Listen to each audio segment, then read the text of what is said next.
สวัสดีจ้าพี่น้องวันนี้เขาเป็นเด็กเส้นพามากินก๋วยเตี๋ยวหมูน้ำตกโอ้ใส่พริกใส่น้ำตาลใส่ยังอีกวะ นี่นะจ๊ะผักของเฮากินบ่พี่น้องมีถั่วงอกพริกหน่วยแล้วก็ใบโหระพาเบาถือเบาผิดมากินน้ำกันจ้ะโอ้แต่พริกไม่ถ้วยนี่จ้ะร้ายเองแบบชิมลงไปชิมเดี๋ยวข้าวบวกผิดป่ะ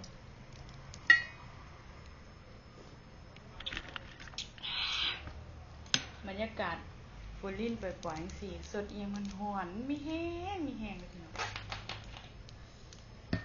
คิดงานมามีเมื่อยเด็กกินเอียงมันหอนก็เสียบข้างนั้นมีหยังกินแรงจ้าถ้ากันกินเขากับหยังคอมเมนต์กันเข้ามาเด้อเพื่อเป็นการได้เซฟเวลาสรุปไทยทอดสดเดือดลุย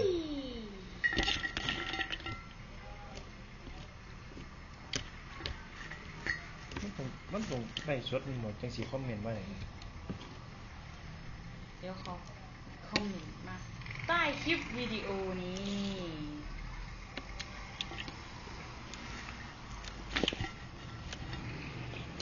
ใส่ผักก่อนมากินผักโหระพา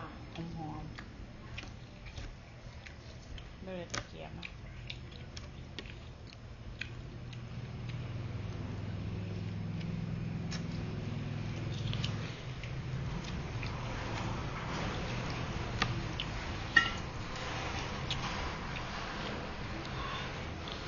วิด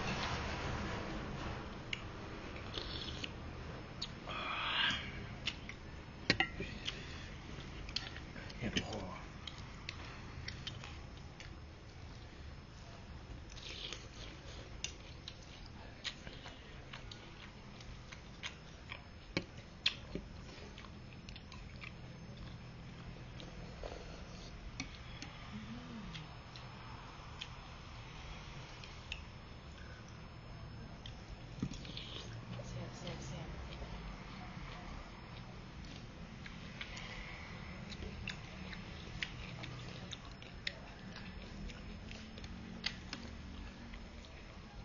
บ่เผ็ดป่ะเอานี่ไปอายุ เอามองหันมาบ่เผ็ดนะ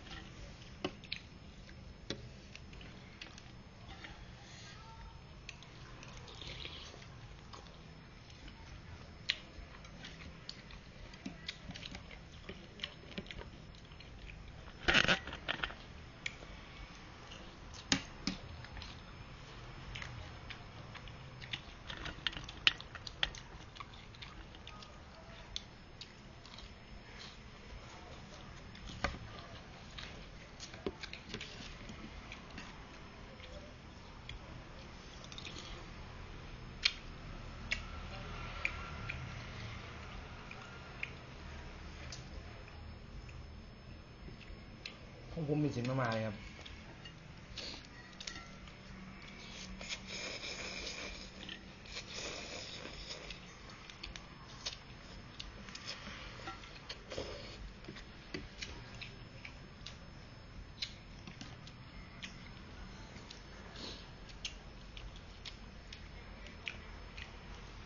หนาวมาซุ่มมาเลยเนาะ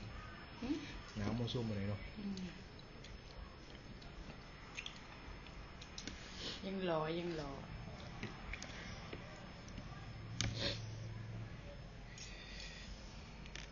น่าเดียดซิดใส่บอกใช่ไหม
สียงบ่กินโหระพาเนาะเพราะว่า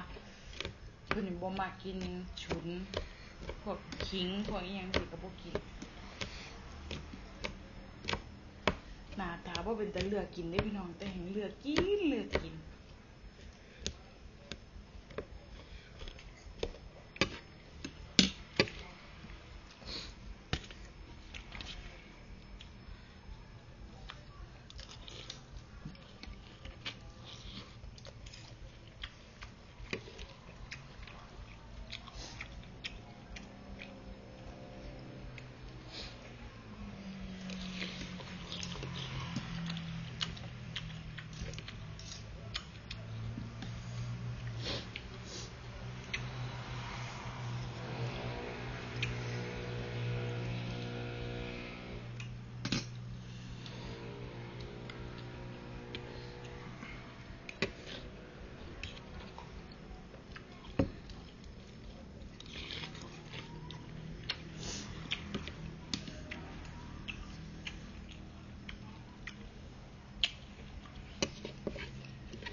สวงว่า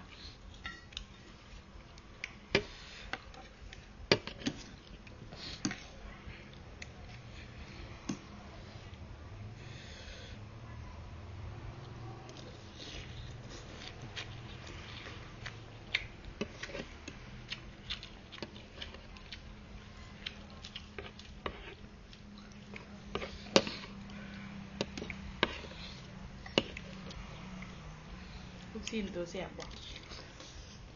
เฮาซิมแหน่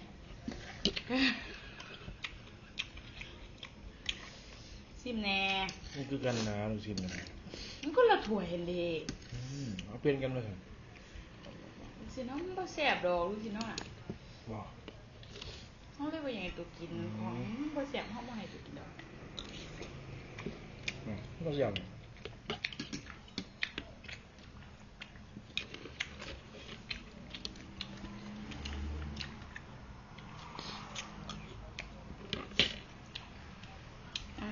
แล้วมันเสียม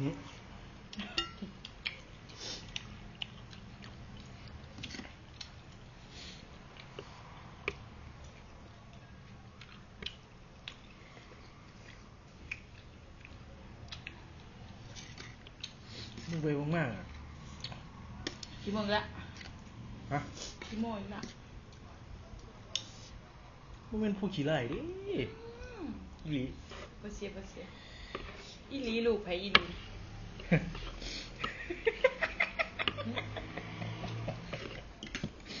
โอ้เด้ฮะอีหลีเนาะเอาดีๆบอกดีๆดิเอาดีมึงเบิ่งมากมันผู้ขี้ไล่เด้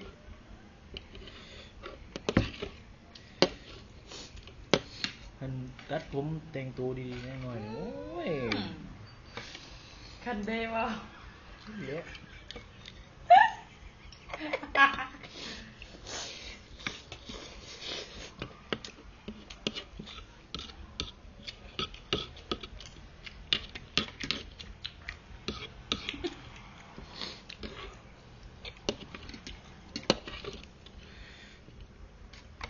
อะไรวะสู้บ่ไหวหรอก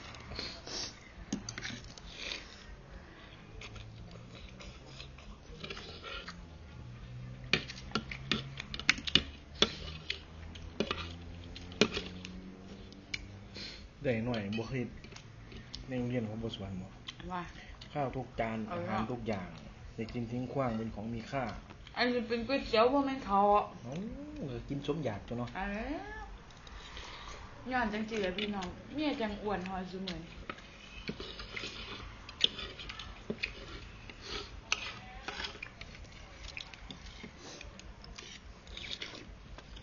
อิ่มค่ะ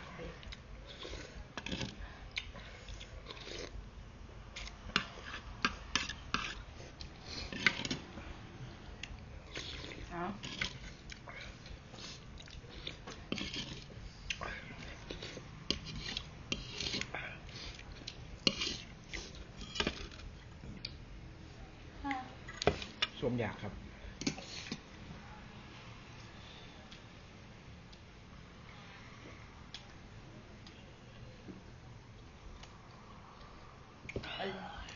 พอแล้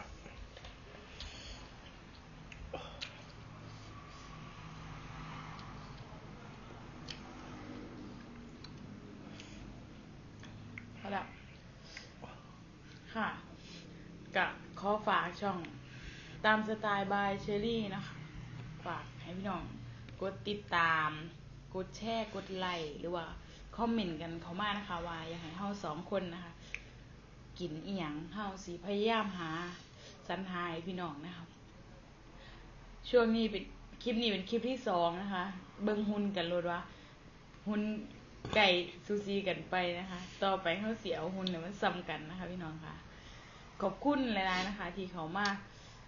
รับชมคลิปของเฮานะคะขอบคุณค่ะ